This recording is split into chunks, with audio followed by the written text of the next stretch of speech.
কি হলো?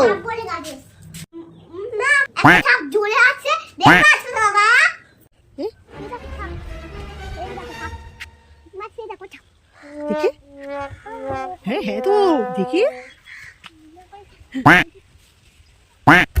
বাবা যেন সত্যিকারের মনে হচ্ছে না। এই দুষ্টু, এটা তো আমাদের সেই নকল সাপটা। যাও,